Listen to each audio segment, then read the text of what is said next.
é preciso de um estudo profundo nem de uma revelação extraordinária para assim constatar que eu e você somos seres pequenos, frágeis, limitados e indignos.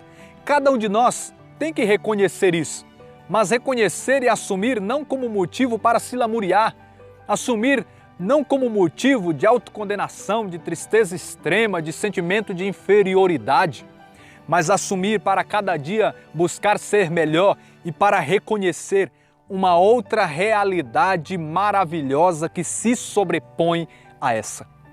A realidade de um Deus maravilhoso, que mesmo sabendo que nós somos esses seres pequenos, falhos, limitados e indignos, nos ama incondicionalmente, cuida de nós, acredita em nós, investe em nós.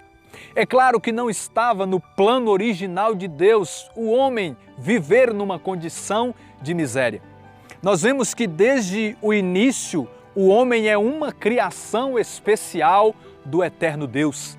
Em Gênesis capítulo 1, quando nós começamos a observar o processo de criação, nós lemos algumas afirmações como, por exemplo, faça-se um firmamento, que as águas que estão debaixo do céu se juntem no mesmo lugar, produza a terra plantas, façam-se luzeiros no firmamento do céu, pululem as águas de uma multidão de seres vivos, produza a terra seres vivos segundo a sua espécie.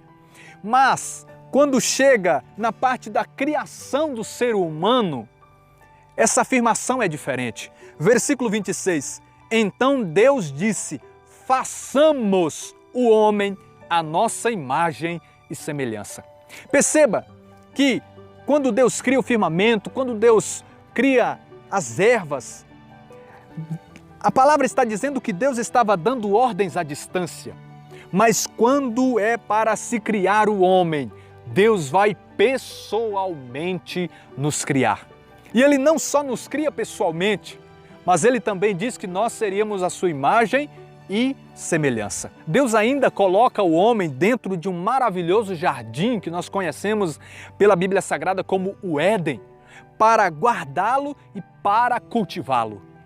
Porém, mesmo o homem depois de ter caído, Deus não desiste dele.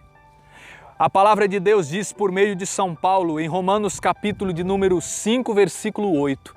Eis uma prova brilhante do amor de Deus por nós, que Ele morreu por nós, quando nós ainda éramos pecadores. E nós somos esses seres, mesmo depois de ter assumido a graça de Deus, vulneráveis a cair no pecado, vulneráveis a falhar, pequenos, limitados, mas o Senhor continua investindo em nós e ainda nos faz os seus instrumentos. O apóstolo Paulo, por exemplo, escreveu em Efésios capítulo de número 3, versículo 8, a mim, o mais insignificante dentre todos os santos, coube-me a graça de anunciar entre os pagãos a inexplorável riqueza de Cristo. Paulo reconhecia a sua pequenez, mas ele reconhecia também que nas mãos do eterno Criador ele havia se tornado um instrumento. Por isso que ele mesmo também escreveu em outro texto que nós somos como que vasos de barro, vasos esses que trazem dentro de si um valioso tesouro. E meu irmão e minha irmã, é motivo de louvar muito a Deus o fato de nós sermos esses seres tão pequenos, tão falhos, tão sujeitos a errar, tão indignos, mas mesmo assim sermos contemplados pelo Deus eterno. Olha o que diz o Salmo de número 8. Quando contemplo o firmamento, escreve o salmista, obra de vossos dedos, a lua e as estrelas que lá fixastes, digo-me então, que é o homem, para pensardes nele? Que são os filhos de Adão, para que vos ocupeis com eles? Entretanto, vós o fizestes quase igual aos anjos, de glória e honra o coroastes. O salmista está admirado ao contemplar toda a criação de Deus, mas admirado ainda ao começar a refletir no homem e ver que o homem, no meio dessa criação maravilhosa de Deus, da natureza, do universo, o homem é um ser objeto dos pensamentos do eterno Deus. Ele está extasiado com isso. E nós somos verdadeiramente esses pontinhos pequenos no universo, mas pontinhos pequenos amados pelo eterno Criador. Eu me lembrava do filme do Homem-Aranha, o espetacular Homem-Aranha 2, A Ameaça de Electro. Logo no início desse filme, tem uma cena onde o Homem-Aranha acaba salvando um cara que é, aos olhos da sociedade, invisível. É até um pouco contraditório, aos olhos da sociedade, invisível. Mas sim, ele é um cara daqueles desprezíveis, um daqueles caras que as pessoas olham e não dão muito valor. Mas o Homem-Aranha salva aquele cara, e quando o Homem-Aranha o coloca a salvo, o Homem-Aranha dá uma moral para ele.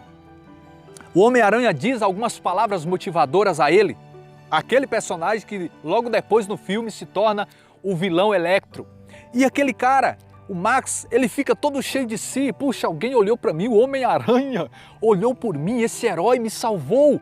E ele fica todo feliz.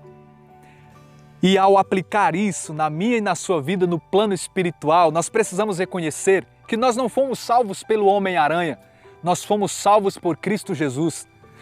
O Homem-Aranha não falou algumas palavras motivadoras para nós. O Cristo Jesus deixou as suas palavras de vida eterna registradas aqui para cada um de nós.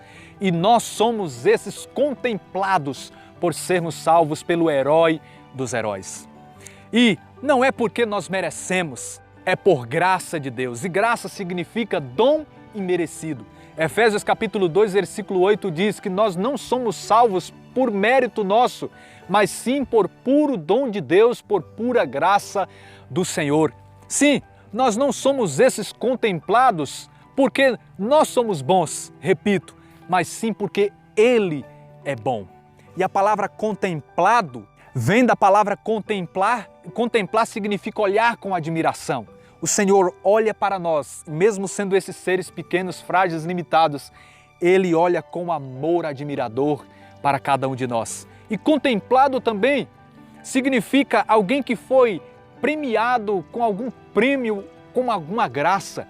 Nós somos premiados com a maior graça de todos. Que Deus abençoe sua vida e que você reconheça, se tome posse de que você é um contemplado. Que Deus abençoe sua vida.